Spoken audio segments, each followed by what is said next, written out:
Channel holistic learner.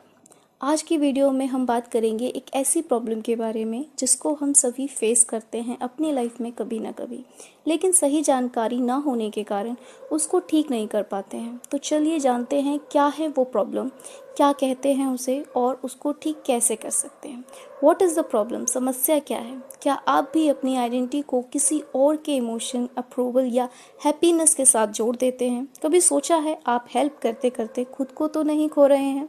ये हो dependency, और आज हम इसे समझेंगे एक होलिस्टिक नज़रिए से। What is codependency.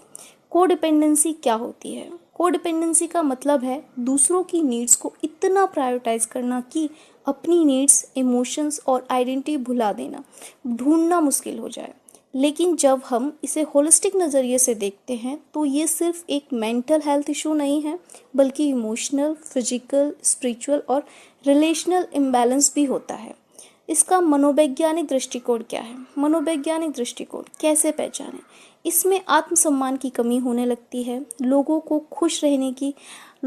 खुश रखने की आदत होती है, अकेले छूट जाने का डर रहता है, भावनात्मक रूप से जल्दी प्रतिक्रिया देने की आदत हो जाती है। तो ये है इन सिम्टम्स से हम इसको पहचान सकते हैं। इसका रीज़न क्या होता है देखो, तो इसमें रीज़न है बचपन में भावनात्मक उपेक्षा, अभाव या टॉक्सिक परिवार में पालन। ठीक, इसका व्यवहारिक पैटर्न क्या होता है। दूसरों की मदद करते करते खुद को खो देना, अपनी पहचान को किसी और में ढाल लेना। इसका भावनात्मक पहलू क्या होता है। ठीक है, इसका इमोशनल साइड क्या है। हमेशा अपराध बोध या शर्म महसूस करना, अपनी ज़रूरतों को दबाना ताकि कोई नाराज ना हो, दूसरों की मान्यताओं पर आत्ममूल सेल्फ इवेल्युएशन का टिका होना।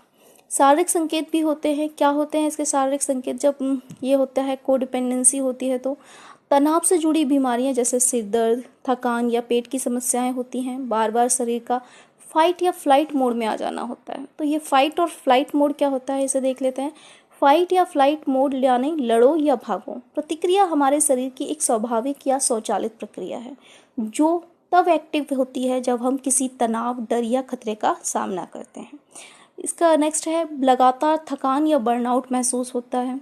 तो लगातार थकान या बर्नआउट क्या होती है। देखो, बर्नआउट एक ऐसी मानसिक, भावनात्मक और शारीरिक स्थिति है जो तब होती है जब कोई व्यक्ति लंबे समय तक अत्यधिक तनाव, थकावट या दबाव का महसूस करता है, खासकर तब जब उसे कोई राहत या आराम नहीं मिलता है।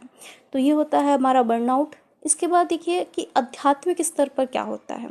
खुद की आत्मा से जुड़ाव का अभाव होता है। ठीक है, खुद की आत्मा से या उद्देश्य से जुड़ाव का अभाव महसूस होने लगता है। खुद को अधूरा समझकर दूसरों में पूर्ति ढूंढते हैं।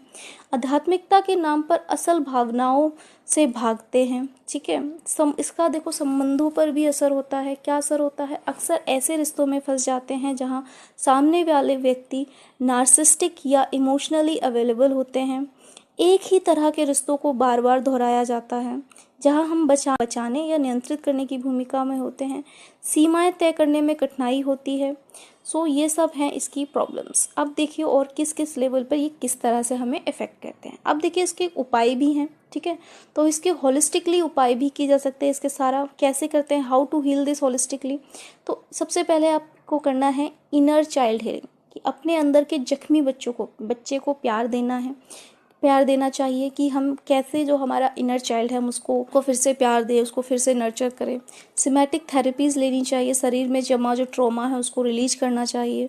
माइंडफुलनेस और ध्यान, अपने विचारों और भावनाओं को जागरूकता से देखना चाहिए। ऊर्जा चिकित्सा, रेकी, चक्र संतुलन आदि को प्रैक्टिस करना चाहिए। सीमाएं बनाना, ना कहना सीखना चाहिए। खुद की कद्र करना सीखना चाहिए। ठीक है, और बिना किसी गिल्ट में जाए हमें ना कहना आना चाहिए और खुद की कद्र करना आना चाहिए। समर्थन ढूंढना, हेल्दी थेरेपी या सपोर्ट ग्रुप में शामिल होना चाहिए, जिससे हमें काफ़ी हेल्प होती है। तो दोस्तों, ये था हमारा वीडियो होलिस्टिक कोडिपेंडेंसी के बारे में। चेक करें कि कहीं आपको भी होलिस्टिक कोडिपेंडेंसी तो नहीं है। अगर है तो उसे ये वीडियो में दिए गए जो उपाय हैं उनसे उसको ठीक कर सकते हैं। And thank you for watching, and do like, share and subscribe my channel for the more content, more such content. Thank you very much.